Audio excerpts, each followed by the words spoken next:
मैं वीरेंद्र रावणा, प्रदेश अध्यक्ष अखिल राजस्थान रावणा राजपूत महासभा। आज आप सभी समाज बंधुओं के बीच पर मैं कई विषयों के साथ में आ रहा हूँ।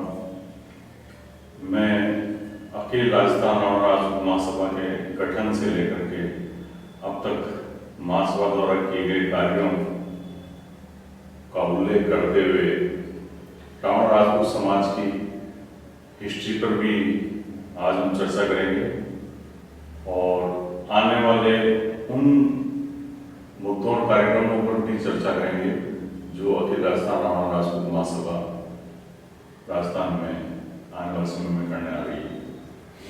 साथियों, आप ये सब देख रहे हैं, आज मैं पूरा प्रामाणिकता के साथ बैठा हूँ आप सभी के बीच में। तो मैं अपनी बात प्रारंभ करूं उससे पहले समाज के इतिहास पर हम चर्चा करेंगे तो सबसे बेस्ट रहेगा और संक्षिप्त में मैं आज सारी चीजें आपके सामने रखने वाला हूं। आप देख रहे हैं इतिहास को लेकर कुछ पुस्तकें भी है जो महासभा ने संशोधित कराई है और ये प्रेस कटिंग्स हैं सारे, करीब 500 से 600 न्यूज़पेपर्स की पेज कटिंग आज हमारे बीच में है। 98 से लेकर के अब तक के जो महासभा का सफर रहा उसकी सारी न्यूज़ कटिंग्स इसमें है। महासभा के द्वारा राजस्थान में समाज की जनगणना आकलन किया गया था 2003 में, जिसे 2010 के जनगणना से आनुपातिक रूप से हमने तैयार किया था। ये देख रहे हैं आप रिपोर्ट्स, और ये महासभा द्वारा ओबीसी को लेकर के अवेयरनेस प्रोग्राम चलाया था जाति आधारित जनगणना को लेकर के, और कर्मचारी व्यक्ति में 2004 के बाद में जब बंद हो गई थी पेंशन योजना, उसको लेकर के भी एक हस्ताक्षर अभियान महासभा ने चलाया था। महासभा केवल रावणा राजपूत समाज के हित में ही नहीं सोचती है, अपितु ओबीसी से जुड़ी हुई सभी जातियों के हित में भी सोचती है। और महासभा कर्मचारी वर्ग से जुड़े हुए सभी कर्मचारियों के हित में भी सोचती है।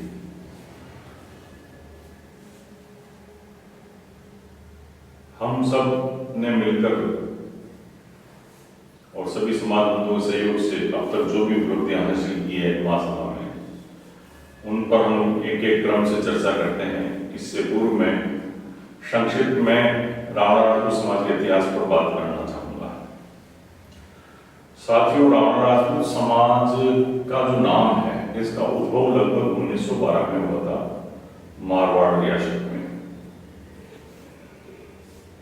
जब आर्य समाज का समाज सुधार आंदोलन चल रहा था। उसी कड़ी में रावण राजपूत शब्द का उद्भव हुआ था और समाज से जुड़े हुए आर्य समाज से जुड़े हुए समाज के लोगों ने ही इस शब्द का आविष्कार किया था, जिसे बाद में काका कालेलकर कमीशन ने भी मान्यता दी जाती के रूप में, और काका कालेलकर के बाद में मंडल कमीशन ने भी इसको मान्यता दी। तो साथियों, हम बात करना चाहेंगे आज रावणा राजपूत और उनसे जुड़े हुए तथ्यों पर। हम सभी ने इतिहास में पढ़ा है कि भारत में जाति व्यवस्था बहुत बाद में प्रारंभ हुई। सबसे पहले भारतवर्ष में वर्ण व्यवस्था थी और ये 4 वर्ण व्यवस्थाएं थी: क्षत्रिय, ब्राह्मण, वैश्य, शूद्र। इसमें ब्राह्मण नंबर 1 पे थे, द्वितीय नंबर पर क्षत्रिय, तृतीय पे वैश्य और चौथे पे शूद्र। लेकिन जब ये वर्ण व्यवस्थाएं कर्म आधारित थी, तब तक पूरे सामाजिक व्यवस्था में कोई किसी को आपत्ति नहीं रही होगी या दिक्कत नहीं रही होगी ये काफी समय तक ये वर्ण व्यवस्था कर्म के आधार पर चलती रही और एक ही परिवार से व्यक्ति अपने कार्य और अपने हिम्मत के हिसाब से, अपनी शिक्षा के हिसाब से ब्राह्मण, क्षत्रिय और वैश्य वर्णों में चुना जाता था और जो कमजोर तबका होता था उसे शूद्र वर्ण में डाल दिया जाता था। ये सभी तथ्य हम इतिहास में पढ़ते आए हैं, ना आपने कभी इनको देखा है, ना मैंने कभी इस व्यवस्था को देखा है।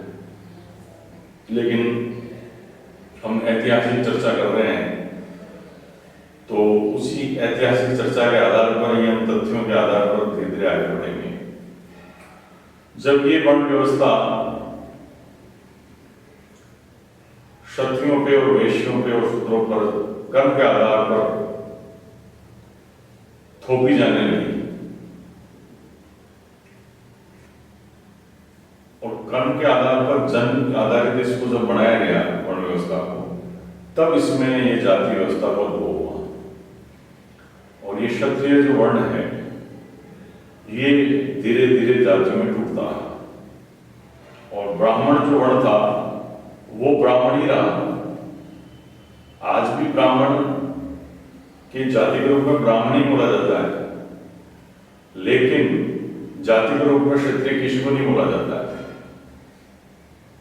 ये बहुत ही शोध का और विचारणीय विषय है कि तीनों वर्ण इनका कहीं जाति के रूप में उल्लेख नहीं है, क्षत्रिय का, वैश्य का और शूद्र का, लेकिन ब्राह्मण वर्ण जो है आज भी जाति के रूप में उल्लेखित है। ये बहुत ही गहनता से विचारने का विषय है। अब हम आगे बढ़ते हैं। जब क्षत्रिय वर्ण का विघटन हुआ तो निश्चित रूप से राजा और प्रजाओं के बीच में दो जातियां उत्पन्न हुई। एक जाति उत्पन्न हुई क्षत्रिय से, वो हुई राजपूत। इस राजपूत जाति को भी क्षत्रिय वर्ण से प्राप्ति हुई और बाद में जब राजपूतों में विघटन हुआ, उनके सामाजिक रहन सहन के आधार पर, उनकी व्यवस्थाओं के आधार पर, तो फिर विघटन उनके जो ओहदेदार थे उन ओहदेदारों तक को जातियों में विभक्त कर दिया गया। अब इन ओहदेदारों में भी जो लोग जमींदार नहीं थे या जागीरदार नहीं थे, या जिनके पास जमीन रखने का अधिकार नहीं था या जिनके पास जमीन नहीं रही, वह वर्ग जो ओहदेदार थे वो रावण राजपूत कहलाते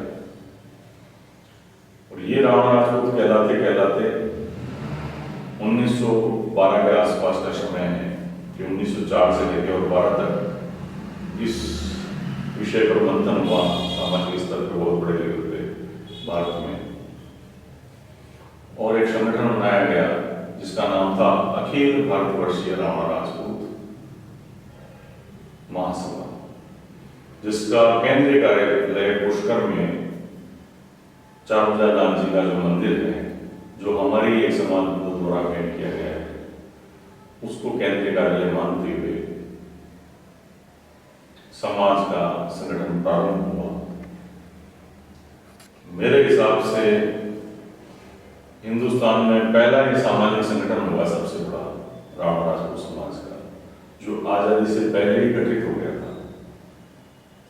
और उस काल में भी हमारे समाज के लोग बड़े संघर्षशील थे, क्योंकि जमींदारी थी नहीं, जमीन थी नहीं, तो अपने मेहनत और अपने कर्म के आधार पर ही वो आगे बढ़े और अपनी ईमानदारी और निष्ठा की वजह से इनकी एक अलग पहचान बनी। और इसी पहचान के चलते हुए कुरीतियों पे हमारे समाज ने ध्यान दिया और नशा मुक्ति आंदोलन छेड़ा आजादी से पूर्व।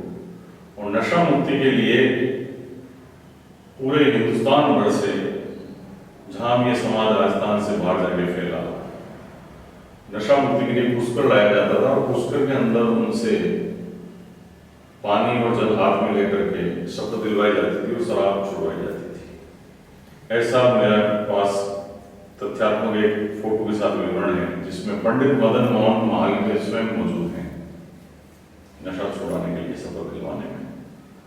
और उस समय में पूरे भारत से, पूरे राजस्थान से जो लोग उस संगठन से जुड़े थे उनकी पूरी सूची मेरे पास में उपलब्ध है।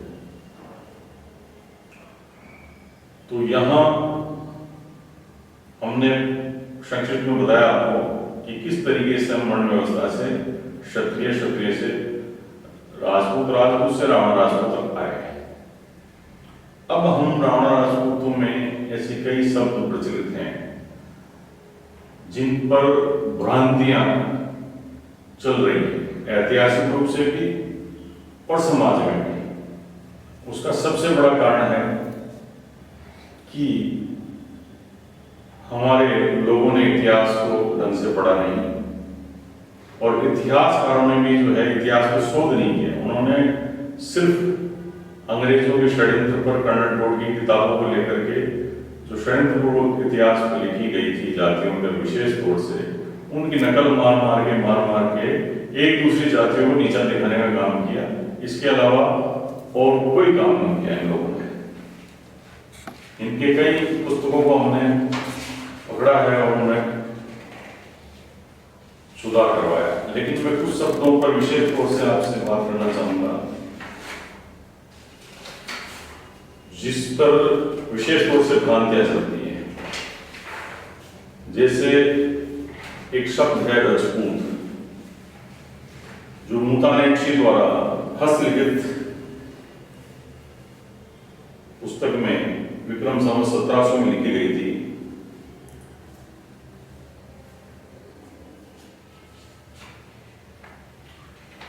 ये रजपूत शब्द जो साधारण नौकरी करने वाले जो व्यक्ति थे, जिनके पास जमीन नहीं थी, उनके लिए प्रयुक्त में लाया गया था।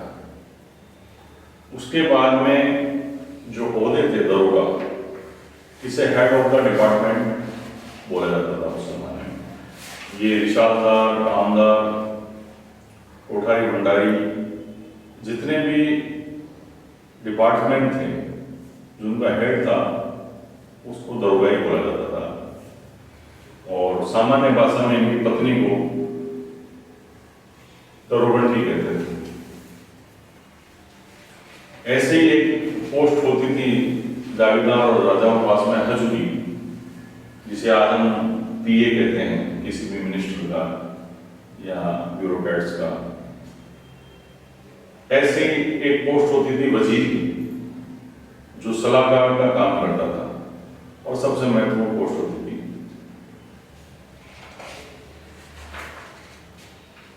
फिर भंडारी है, कोठारी है, ये सारी पोस्टें, कामदार हैं, निशादार हैं, ये सब रावण राजपूत समाज से जुड़े हुए पदनाम हैं। अब वो रावण राजपूतों से जो जुड़े हुए नाम नहीं है, जो चीजें नहीं है, जो उन पर भ्रांतियां चल रही है, और इतिहासकार इन शेष बची हुई कम्युनिटीज को रावण राजपूत से जोड़ करके इतिहास खराब कर रहे हैं। अब मैं उन पर चर्चा करने वाला हूं। लेकिन आपको गुजरात साइड में, गुजरात की तरफ एक जाति सुनाई देगी, खवास। हमारे यहाँ भी खवास होते हैं जिसे राजा का खास आदमी माना जाता है। लेकिन हमारे यहाँ राजस्थान में नाई समाज जो है, सैन समाज, उन्हें खवास बोलते हैं। गुजरात में जो राजपूत हैं पिछड़े वर्ग के, उन्हें खवास बोलते हैं। अब इससे हट करके मैं एक पोस्ट को बात करूंगा जिसको हम अक्सर पढ़ते हैं इतिहास में, दास प्रथा के रूप में एक सब्जेक्ट आता है, और उसी में क्वेश्चन आता है। उसी क्वेश्चंस में रावण राजपूत और दरोगा को जोड़ा जाता है, जो बिल्कुल गलत है। उसी की लड़ाई हमने लड़ी है 98 के बाद में, कि दास प्रथा में खाली राजपूत ही थोड़ी थे।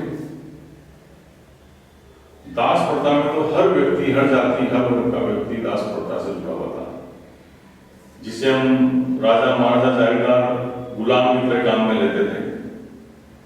उन्हें दास, चेला, चाकर, इन 3 नामों से पुकारा जाता था। लेकिन जब मुगल आए तो अरबी भाषा में इन्हें गोला बोला गया। ये जो गोला शब्द है ये अरबी भाषा से जुड़ा हुआ शब्द है। और हम देखते हैं कि आज भी मारवाड़ में ऊंटों के झुंड को जो गुजरता है जब रेगिस्तान से, तो उसे देसी भाषा में गोड़ बोलते हैं कि ऊंटों का गोड़ आ रहा है। तो जो गोला शब्द जो है वो एक बहुत बड़े समूह को बोला गया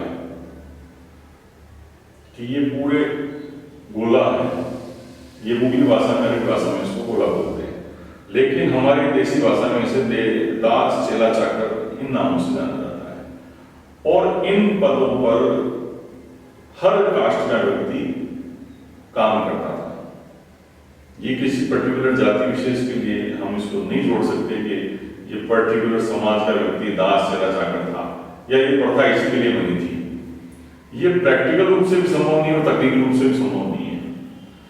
एक तरफ तो हम जमींदारी और जागीरदार में हेड ऑफ द डिपार्टमेंट का काम देख रहे हैं, हमारा एक अलग रुतबा है। और दूसरी तरफ हम जब इतिहास लिखने बैठे थे, इतिहास का, तो उन्होंने उसी कम्युनिटी और उसी ओहदेदार को सीधा दास, चेला, चाकर के साथ जोड़ते हुए दरोगा और राणा राजा को बोल दिया। आप देखिए कितनी बड़ी विडंबना है इस हिंदुस्तान में कि यहाँ के लेखक भी जो है आंख बंद करके कन्नड़ रोड की पुस्तकें नजमा रहे थे, जबकि अंग्रेज तो भारत में आए सामाजिक और यहाँ की जो परंपरागत व्यवस्था है वो तोड़ करके राज करने के लिए आए थे अंग्रेज, और उन्होंने वो किया। लेकिन उसको इतिहास को संशोधन और सुधारने का काम अब तक राजस्थान में और भारत में किसी सरकार ने नहीं किया।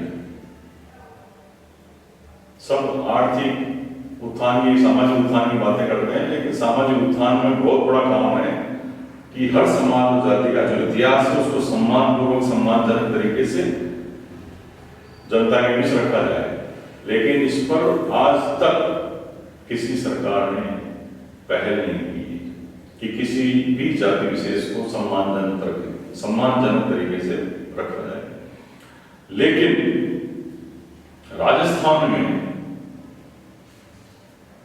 जब वसुंधरा सरकार थी पिछली, पूरे 5 साल तक जितने भी कंपटीशन एग्जाम हुए हैं, चाहे वो आरएस के हुए हों, चाहे वो नीचे की ग्रेड के हुए हों, जितने भी कंपटीशन थे, हर कंपटीशन में राम राजपूत समाज को, दरोगा समाज को गोला और दास प्रथा के साथ जोड़ करके क्वेश्चन पूछे गए।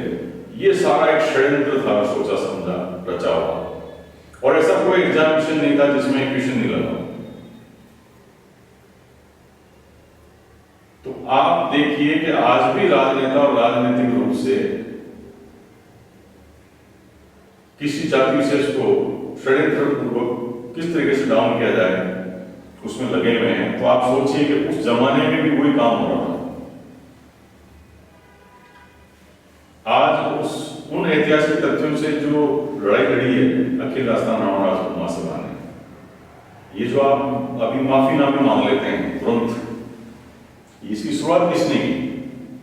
2016 में अखिल राजस्थान राणा राजपूत महासभा ने राजस्थान में इसकी शुरुआत की। उससे पहले किसी को होश आया समाज में माफीनामे मांगने के लिए, या किसी ने कल्पना भी की कि ऐसा हो सकता है? आज राजस्थान में जो जय श्री राम के नारे लगा रहे हैं जितने भी भाई बंधु और जितने भी संस्थाएं चला रहे हैं समाज में, वो सिर्फ और सिर्फ पका पकाया हलवा खा रहे हैं, इसके अलावा कुछ नहीं कर रहे हैं। उनको समाज की एबीसीडी और गणित भी पता नहीं। लेकिन समाज जागा है, इस बात की महासभा को बहुत बड़ी खुशी है। लेकिन आम समाज को सोचना चाहिए ऐसे लोगों के बारे में कि जिनको ऐतिहासिक तथ्य मालूम नहीं हो समाज के, ऐसे लोगों को समाज में प्रवेश न दें, संगठनों में कम से कम, और उनसे बचें। अब मैं खुद करके चर्चा करूंगा एक शब्द पर,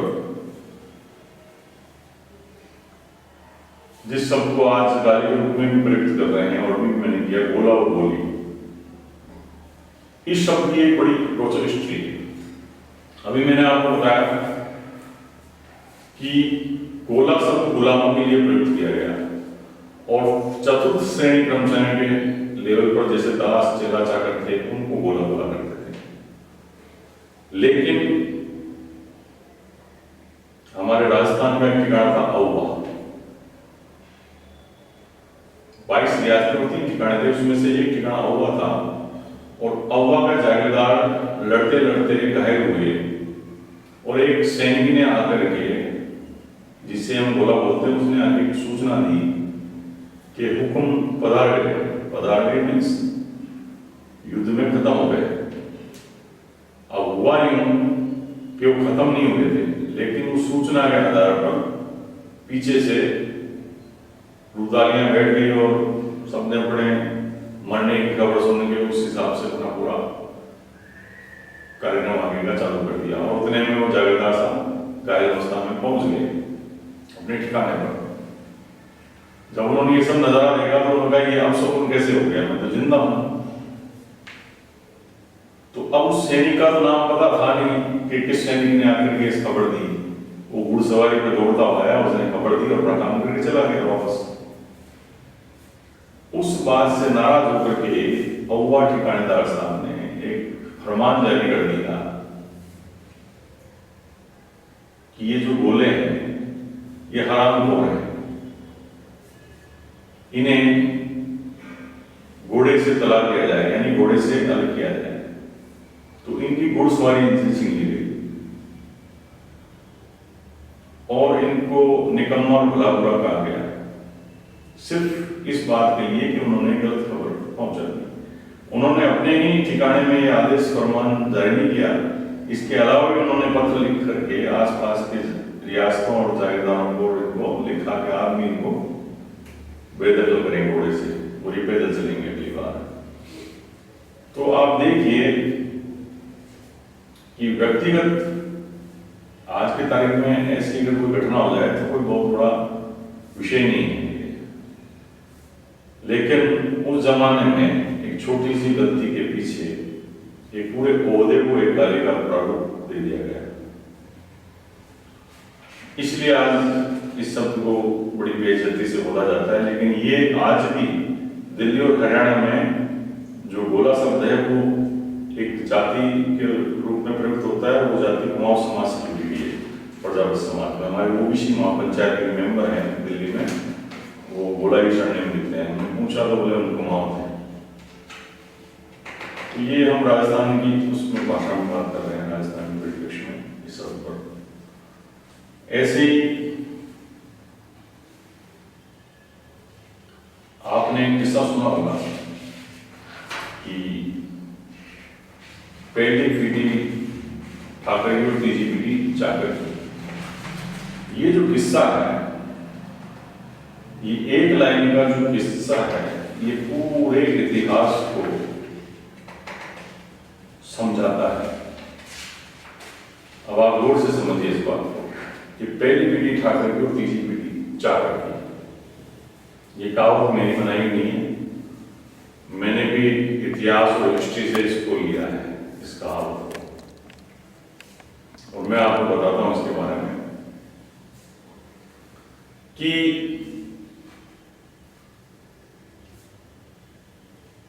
आज से पूर्व किसी भी परिवार में यदि मुखिया की मृत्यु होती है तो उस मुखिया के पीछे सबसे बड़े भाई को उसकी संपूर्ण संपत्ति स्वतः ठान पर हुआ करती थी और उसे पगड़ी मानी जाती थी और उसे घर का ठाकुर कहा जाता था, यानी कि मुखिया कहा जाता था। और बाकी के उसके भाई बहन जो थे वो उसके अधीन रहा करते थे। अब ये पर्टिकुलर किसी राजपूत कम्युनिटी में नहीं होता था, ये हर बड़ी कुछ कम्युनिटी में यही सिस्टम डेवलप था। जिनके पास जायदाद संपत्ति थी वो इसी तरीके से हस्तांतरित हुआ करती थी। उसके पीछे बड़ा एक लॉजिकल कारण था कि जायदाद का हिस्सा न होकर के, बंटवारा न होकर के, उसकी इनकम से उनका भरण पोषण हो। अब आप इस व्यवस्था में देखिए कि प्रथम पीढ़ी में मुखिया के डेथ में उसके उदाहरण के तौर पे 4 बच्चे हैं तो बड़े बेटे को प्रॉपर्टी मिल गई, बाकी 3 बेटों को प्रॉपर्टी में कोई हिस्सा नहीं मिला, वो ऑटोमेटिकली जागीरदारी से बाहर हो गए। अब इन 3 की जीविका उपार्जन जो था वो उस प्रॉपर्टी की आय पर निर्भर था, तो उस प्रॉपर्टी से भी आय उनको घर बैठे तो मिलती नहीं थी, उनको उसके एवज में देख रेख करनी पड़ती थी, उस व्यवस्था को संभालना पड़ता था। अब आप आइए कि उस मुखिया को जिसको हस्तांतरित उसकी मृत्यु हुई, फिर उसकी संतानें हैं 4 या 5 6 जो भी, तो बड़ी वाली संतान को प्रॉपर्टी गई, बाकी वाली संतानें बेदखल हो गई, और ये जो अभी बेदखल हुई थी प्रथम पीढ़ी में, वो चाचा ताऊ, वो चाचा काका जो रह गए पीछे 3-4, उनके बच्चे, उनके बेटे बेटियां, वो किस स्तर पे गए, वो उस प्रॉपर्टी से एक पीढ़ी दूर हो गए। अब जब इस मुखिया की मृत्यु होती है तो इसकी भी प्रथम संतान को प्रॉपर्टी मिली, इनकी जो 3-4 संतानें थी वो उससे बेदखल हुई, और वो उधर भी जो वंश जो है वो अपना काम कर रहा है, वो वंशानुगत वो भी अपनी जनसंख्या बढ़ा रहे हैं, और वो जनसंख्या बढ़ाते बढ़ाते वो उतनी ही दूरी पे जा रहे हैं उस प्रॉपर्टी से जितनी पीढ़ियां आगे बढ़ रही है। तो तीसरी पीढ़ी आते आते उनके बच्चे उसमें चाकरी करते हुए नजर आते थे, दास चेला चाकर।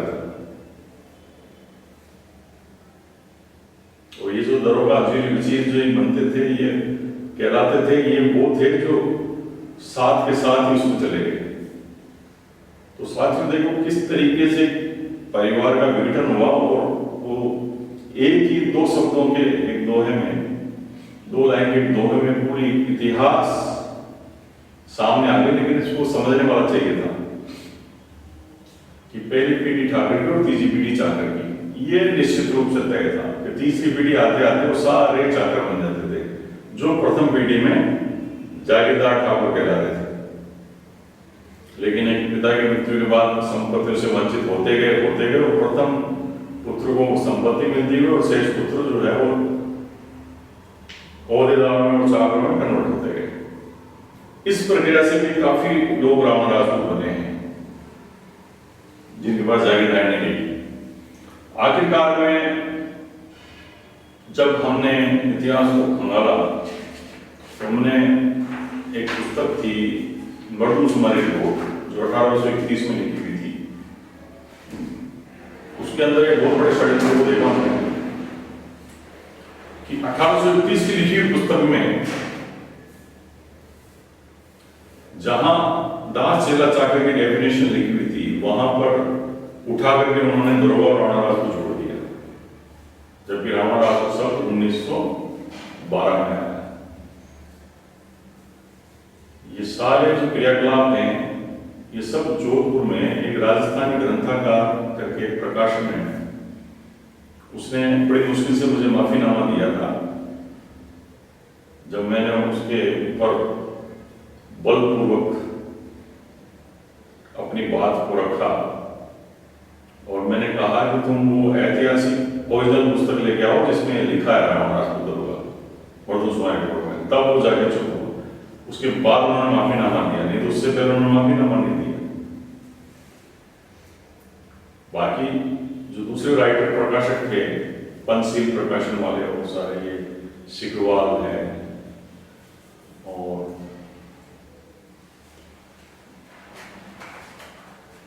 सिकरवाल के अलावा एक हमने और संशोधन कराया था इसमें मैदांस वाले में, इन्होंने विचारों कोई तथ्य नहीं मांगे क्योंकि इनको पता था कि कहीं न कहीं कोई समाज जब उग्रता से बोल रहा है तो कोई न कोई सच्चाई तो है, और हम सच्चाई के साथ उन्होंने पूरा एक मेमोरेंडम राजस्थान सरकार को, तत्कालीन वसुंधरा सरकार को दिया था कि इतिहास में संशोधन करें, लेकिन उन्होंने कोई संशोधन नहीं किया। ये बात 2016 की है जब अखिल राजस्थान राणा राजपूत महासभा ने विद्यालय नगर स्टेडियम पर बहुत बड़ी रैली का आयोजन किया था और राजस्थान से कई जिलों से सभी समाज बंधु आए थे उसमें।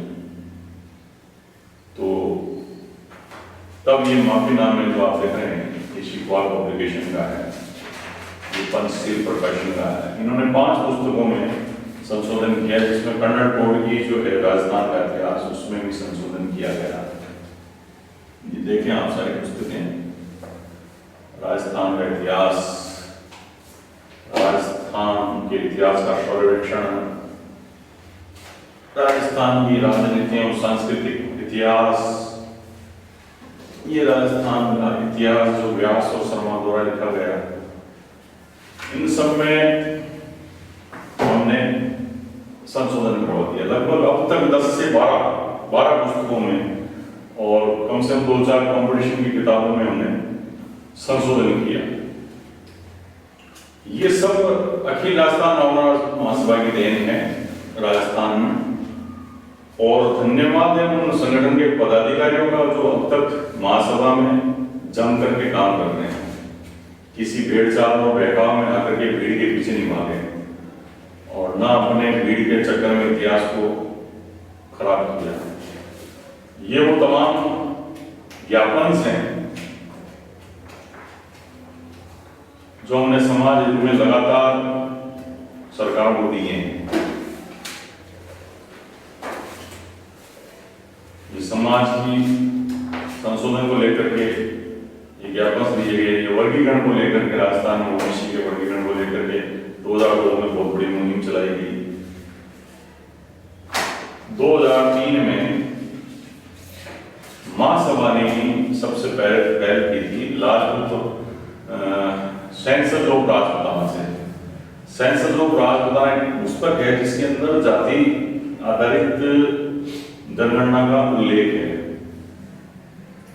जब 22 रियासतें और 3 ठिकाने थे उस वक्त, उसमें भी कई विसंगतियां हैं जातियों को लेकर के। जैसे मैंने उस पुस्तक को पढ़ा, उसमें विशेष तौर से चौहान सरनेम के लिए लिखा गया था। चौहान के लिए कभी गुलाम रहे ही नहीं तो ये दरोगा हो ही नहीं सकते, यानी वो अपने थ्योरी पे चल रहे हैं, जबकि चौहान बहुत अभी राणा राजपूत है।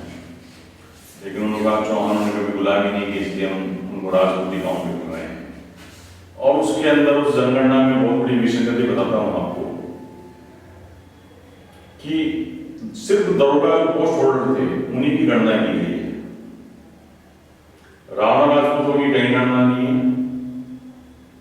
1931 की सेंसस की बात कर रहा हूं, जबकि राणा राजपूत शब्द तो जो है जाति के रूप में लागू हो गया तो 1912 में। उसके अलावा हजूरी, वजीर, इनकी भी कहीं जनगणना में उल्लेख नहीं है। कोठारी, भंडारी, इनका भी जनगणना में कहीं उल्लेख नहीं है। हवलदारों का भी कहीं जनगणना में उल्लेख नहीं है। लेकिन रेवेन्यू रिपोर्ट में आज आपको ये सारे मिलेंगे, इशारदार, कामदार, कोठारी, भंडारी, हजूरी, वजीर, दरोगा, राणा राजपूत, ये सभी रेवेन्यू रिपोर्ट में आपको मिलेंगे सारे सब, और ये सभी राणा राजपूतों के कार्य हैं। लेकिन उस 1931 की सेंसस में सिर्फ दरोगा के अलावा किसी भी कम्युनिटी को गिना नहीं गया है, जिसकी परसेंटेज आई है 1 पॉइंट समथिंग परसेंटेज, और टोटल राजपूतों की परसेंटेज आई है उसमें समथिंग 8%। 8 में से 6% राजस्थान में राणा राजपूत हैं, जो 1931 की सेंसस में भी वंचित रह गए थे। आज यदि जनगणना कराई जाए भारत में, तो राजस्थान के अंदर इस राष्ट्रीय जनगणना अभियान में यदि राणा राजपूत खुल करके अपने जाति को राणा राजपूत दिखवा देते हैं, तो निश्चित रूप से हमारी 6% से ज्यादा की आबादी निकल करके आएगी, और हमारे विपरीत राजपूतों की जो आबादी है वो 2% से कम निकल करके आएगी। अब हम बात करते हैं राजस्थान में कि महासभा के द्वारा 98 से जो कार्य किए गए हैं, उसके बाद में क्या परिवर्तन आए राजनीति में। 98 की बहुत बड़ी रैली जब यूथ हॉस्टल में की गई, तो उससे पहले भी मैं एक संक्षिप्त में कहानी बताना चाहूंगा। हमारे प्रथम संस्थापक महासभा के जसवंत सिंह जी सोलंकी, जो प्रथम प्रदेश अध्यक्ष थे अखिल राजस्थान रावण महासभा के, ये अध्यक्ष बने 98 में पुष्कर के अंदर चुनाव हुआ। लेकिन उस चुनाव से पूर्व भी एक वर्ष तक लगातार हमने पत्रबाजी करके, जो 2-4 संगठन चलते थे दरोगा नाम से, हजूरी नाम से और वजीर नाम से, इन सभी संगठनों को, और जोधपुर में कम से कम मारवाड़ प्रांतीय रावण राजपूत सभा, श्री राम मारवाड़ रावण राजपूत प्रांतीय सभा, ये जो 4-5 संगठन थे, इनको यूनाइट किया गया और इस बात के लिए मनवाया गया कि हम सब एक संगठन बनाएंगे और उसका चुनाव पुष्कर में तय किया गया। और जब ये पुष्कर में चुनाव होने लगे तो नैन सिंह जी गहलोत ने फॉर्म भरा था, जसवंत सिंह जी ने भरा था, लेकिन जसवंत सिंह जी की तरफ जनता का रुझान इसलिए बढ़ गया समाज का क्योंकि एक पहल यूनाइट करने की उन्होंने करी थी उस वक्त, और उस पहल के पीछे बहुत बड़ी कहानी है कि रावण राजपूत समाज को क्यों यूनाइट किया जाए, किस लिए यूनाइट किया जाए। एक बहुत बड़ी कहानी इसके पीछे छिपी हुई है, और वो कहानी है कि इस समाज का कोई अस्तित्व सामाजिक रूप से ना तो था, ना आज है, और राजनीतिक रूप से भी कोई अस्तित्व नहीं है,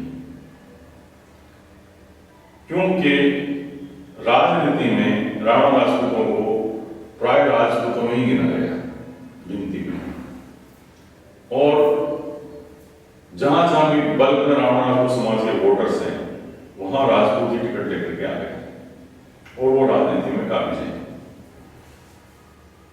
तो चुनाव के समय में पॉलिटिकल पार्टियों से ये कहा गया, जब समाज के लोगों द्वारा हमें हमारा हक दिया जाए, तो उन्होंने कहा कि दे तो रहे हैं टिकट आपको, और तो राजपूत कम्युनिटी के नेताओं ने भी कहा कि हम टिकट ला रहे हैं, हम बन रहे हैं, आप तो वोट दें, आप सभी हम सब एक हैं। ये सब हम सब एक हैं के पीछे पीछे समाज का सामाजिक और आर्थिक पतन जबरदस्त हुआ। राजनीतिक तो हो ही रहा है।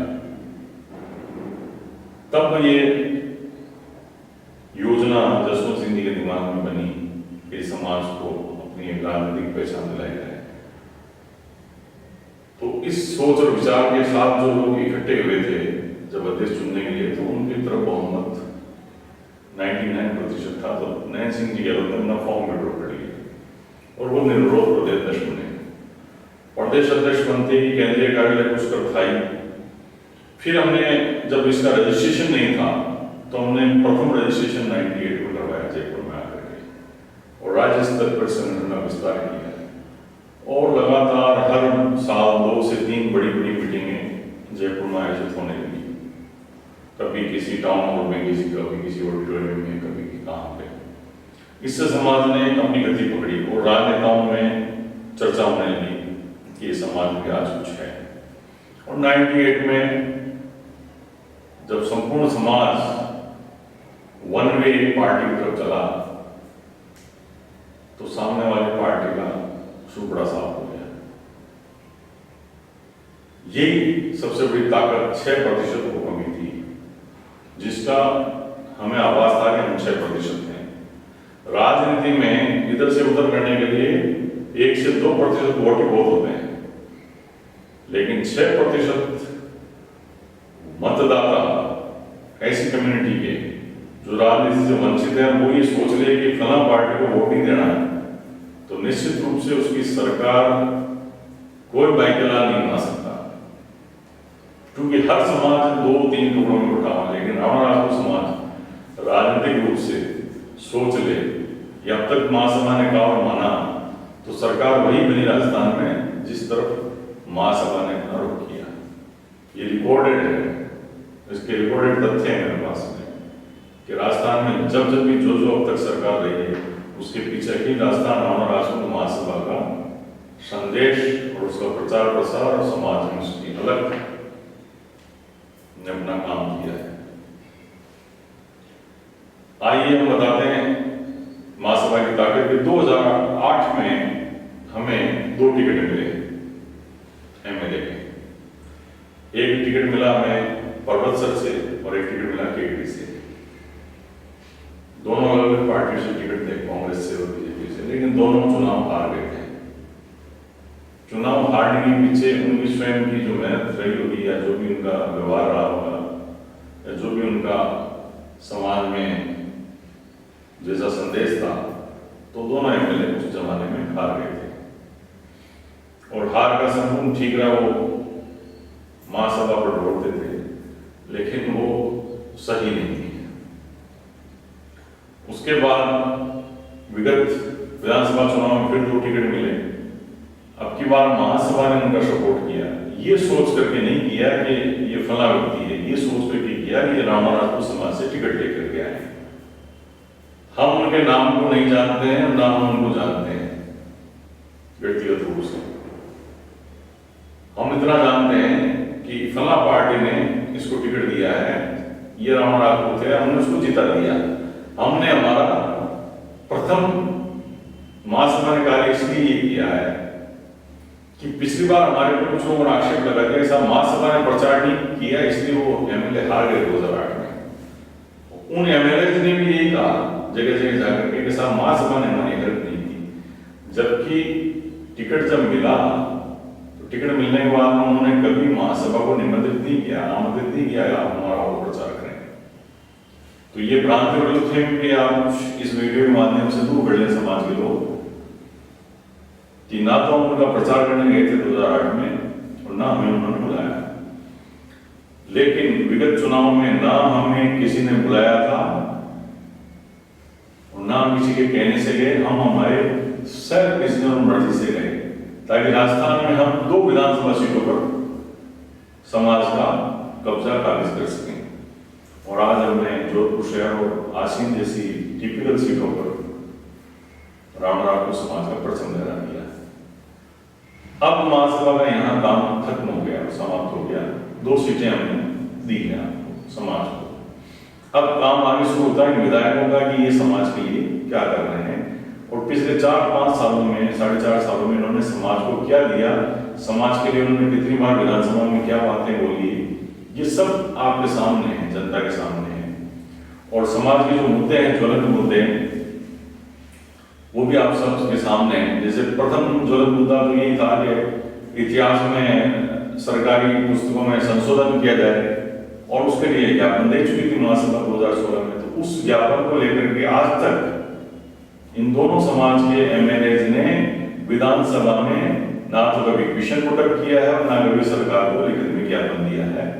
ये मैं आज आपको दावे के साथ बोल रहा हूं, ये याद रखना। ये ड्यूटी इन लोगों की है जिनको हमने विधानसभा में भेजा है। दूसरा मुद्दा कि जो राजस्थान की ओबीसी की सूची है उसमें 11 नंबर पर दरोगा, राणा राजपूत, हजूरी और वजीर, इन 4 जाति नामों का उल्लेख है। इनमें से हम ये चाहते थे कि राणा राजपूत को बाहर रखते हुए दरोगा, वजीर को ब्रैकेट में किया जाए, और इसलिए इस मुद्दे पर भी हमने 2002 और 2003 में ज्ञापन दिए हैं और विज्ञप्तियां आई हैं। लेकिन ये काम सरकार का है, बजट निकालने का, और ओबीसी कमीशन का काम है वो सिफारिश करे सरकार को। लेकिन हमारे जनप्रतिनिधि जो 2 चुन करके आए हैं, उनका भी बहुत बड़ी मॉरल नैतिक ड्यूटी है कि वो इस कार्य को अंजाम दें और दिलवाएं। लेकिन यहां पर भी हमारे दोनों विधायक अब तक फेल साबित हुए हैं, नाकाम। और विधानसभा में जब अदर कास्ट के विधायक बोलते हैं राणा राजपूत और पक्ष में, तब उसके दूसरे दिन ये बोलना स्टार्ट करते हैं। और हमारे कुछ समाज के नेता सोशल मीडिया के, उनकी वो 1 मिनट की क्लिप पे चला के प्रचार ऐसे करते हैं जैसे इन्होंने संशोधन करवा दिया है। साथियों, अभी तक ओबीसी की सूची में कोई संशोधन नहीं हुआ है। प्रयास महासभा ने किया था, एक विज्ञापन भी जारी करवा दिया था, वो हमने डाल रखा सोशल मीडिया पर, आप देखते रहें। उसी के आधार पे आज हमने कई सैकड़ों हजारों के आधार पर राणा जाति के सर्टिफिकेट बनवा लिए हैं। लेकिन वो एक संगठन के बेस पे बने,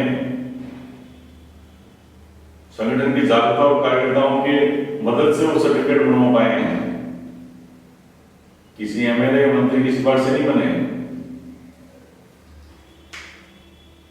लेकिन उनको एक आधार हमने दिया। तीसरी बात हम करते हैं जाति आधारित जनगणना की। ये हमारे अकेले के हित में नहीं है, ये पूरे ओबीसी और पूरे सभी वर्गों और जातियों के हित में बात है। आज हम देखते हैं कि टीएसपी क्षेत्र जो घोषित किए हैं केंद्र सरकार ने, जितने भी, इन टीएसपी क्षेत्र में क्या हो रहा है, 50% रिजर्वेशन को ट्राइबल्स और बचे हुए को एससी ले गई। उसमें जो ओबीसी है, कौन ओबीसी हो, और उसमें भी रामा जो ओबीसी मानते हैं, इनका टीएसपी क्षेत्र में 1% भी रिजर्वेशन नहीं है। ये बहुत बड़ी विसंगति है आरक्षण को लेकर के। अब आप देखिए कि इतनी बड़ी विसंगति के पीछे सबसे बड़ा कारण क्या है कि आज तक ओबीसी की जनसंख्या का मॉडल कमीशन और काका कल कमीशन के अलावा कोई आकलन और अनुमान नहीं है। मॉडल कमीशन ने 52.5% ओबीसी माना है, उसको भी वर्तमान में अगर 52.5% भी मान करके काम किया जाए तो भी हमारे साथ अन्याय हो रहा है। तो हम ये चाहते हैं कि ओबीसी को उसकी जनसंख्या का पता चले, और ओबीसी को जब जनसंख्या का पता चला तो वो अपने हक और अधिकार के साथ में अपना हक लेकर के आए। यदि टीएसपी क्षेत्र में 50% के ओबीसी के लोग रहते हैं या 40% भी रहते हैं, 30%, तो उनके साथ तो न्याय है। संपूर्ण विधानसभा और लोकसभा सीटें जहां संपूर्ण टीएसपी क्षेत्र जिले हैं, वहां तो संपूर्ण सीटें टीएसपी को दे दी गई है, सांसद की और विधानसभा की। उससे पहले थोड़ा बहुत पंचायत राज में जो हिस्सा था वो भी उड़ा दिया गया ओबीसी का। तो राजनीतिक रूप से तो टीएसपी क्षेत्र में सभी ओबीसी और उच्च वर्गों को उड़ा दिया गया है, और इसके पीछे जो अब विसंगति जो आई है रिजर्वेशन को लेकर के नौकरियों में, वो एक अपनी अलग कहानी है। लेकिन राजनीति में जो बहुत बड़ी विसंगति आई है, आज वहां नक्सलाइट जैसी गतिविधियां प्रारंभ हो गई, नक्सली जैसी विचारधाराएं लोगों के दिमाग में घुस गई है। 2-4 हजार लोग मिलकर के पूरी कॉलोनी को लूट के निकल जाते हैं। ना सरकार कुछ कर पाती है, ना प्रशासन उसका कुछ कर पाता है। बहुत बड़ा उदाहरण है डूंगरपुर बांसवाड़ा में जो मूवमेंट चला था थोड़े समय पहले, मीडिया में और पत्रकारों को सबको पता है, सरकारों को। लेकिन किसी भी सरकार की हिम्मत नहीं है कि टीएसपी क्षेत्र में जो उसके आरक्षण की व्यवस्था है उस पॉलिसी में कोई परिवर्तन किया जाए, या जिनके साथ अनजस्टिस हो रहा है उनके साथ जस्टिस किया जाए। कोई जूम अभी तक नहीं रही इसके मामले में। मैं तो इतना ही कहूंगा कि जाते जाते जनगणना भी अगर करवा ले भारत सरकार, तो स्वतः ही आगे काम निकलते जाएंगे। और रिजर्वेशन जहां पॉलिसी का रिजर्वेशन पॉलिसी का सवाल है, तो वहां निश्चित रूप से आने वाले समय आपको रिजर्वेशन पॉलिसी बदलनी पड़ेगी, क्योंकि इंदिरा साहनी बनाम भारत संघ मामले में सुप्रीम कोर्ट ने एक व्यवस्था दी कि 100% में से राष्ट्रीय भर्ती में जो व्यवस्था दी गई है उसके पीछे बहुत बड़ी कहानी है, बहुत बड़ा लॉजिक है। उसे समझने की आवश्यकता है, और बहुत बड़े उसमें कॉन्फिडेंस और आत्मविश्वास और इच्छा शक्ति चाहिए उस कार्य को करने के लिए सरकारों को, जाति और वर्ग और धर्म और अपनी राजनीति से ऊपर उठ गई कि 50% योग्यता के आधार पर भर्ती किए जाए और 50% आरक्षण के आधार पर भर्ती किए जाए। जब हमने समूचे वर्ग में सब आ गए, एससी एसटी ओबीसी जनरल सामान्य सब आ गए, जब समूचे वर्ग को उन्होंने 2 भागों में बांटा, 50% योग्यता के आधार पर और 50% आरक्षण के आधार पर, जब सभी वर्गों को 2 आधार पर बांटा, तो ये बड़ा विचारने का विषय है कि फिर इनमें से 2 वर्गों को उनकी जनसंख्या के अनुपात में आप रिजर्वेशन देकर के बाकी सभी जातियों के साथ अन्याय नहीं कर रहे हैं।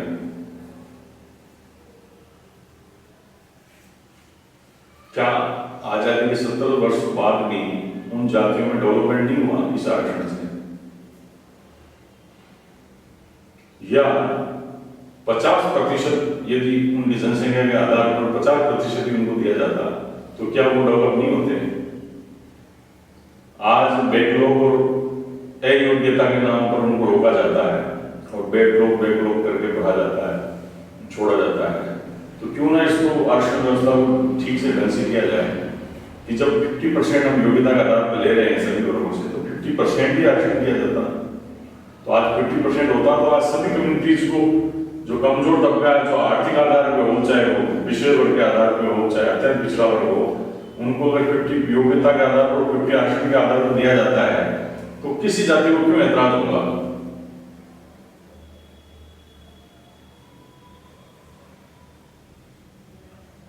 इस महत्वपूर्ण बात पर पार्लियामेंट में निष्पक्ष रूप से सभी दलों संगठनों में इस पर चर्चा होनी चाहिए कि 50-50 का जो सिस्टम है बहुत अच्छा सुप्रीम कोर्ट ने सुझाव दिया था, लेकिन उसका इम्प्लीमेंट कुछ भी नहीं हुआ है। आज भी 50% जनरल कोटे के नाम से भर्तियां भरी जाती है, जबकि सामान्य कोटा जनरल कोटा एक अलग ही कोटा है। ये कोई योग्यता का आधार वाला 50% वाला कोटा नहीं है। तभी तो आज ओबीसी की मेरिट की सूची ऊपर जा रही है और जनरल की सूची नीचे आ रही है।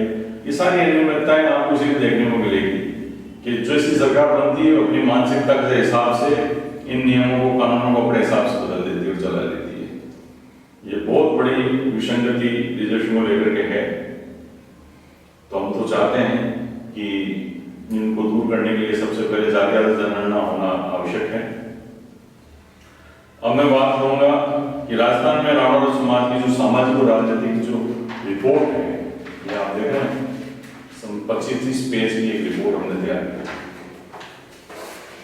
साथियों, किसी को याद हो या नहीं हो, पिछले विधानसभा चुनाव से पूर्व 6 महीने पूर्व मेरे से पॉलिटिकल पार्टी द्वारा रिपोर्ट मांगी गई थी कि आप ब्राह्मण राजपूत समाज की पूरे राजस्थान के पॉपुलेशन कहाँ क्या है, क्या इतिहास है और क्या इनकी हिस्ट्री है, और वो हिस्ट्री में जो संशोधन मैंने कराया वो सब मैंने ये रिपोर्ट दोनों पॉलिटिकल पार्टियों को, कांग्रेस और बीजेपी में, ये रिपोर्ट मैंने उच्च स्तर पर दी थी जब उन्होंने मांगी थी। और इस मांग की शुरुआत किसी एक पार्टी ने की थी, लेकिन बाद में ये रिपोर्ट इस तरीके की है कि दोनों पार्टियों में ये रिपोर्ट काम में आई। अब इस रिपोर्ट में जो मैंने कहा है, मैं आपको प्रथम पैरा पढ़ के सुना देता हूं कि राजस्थान में रावण राजपूत समाज की आबादी लगभग 7% है और 23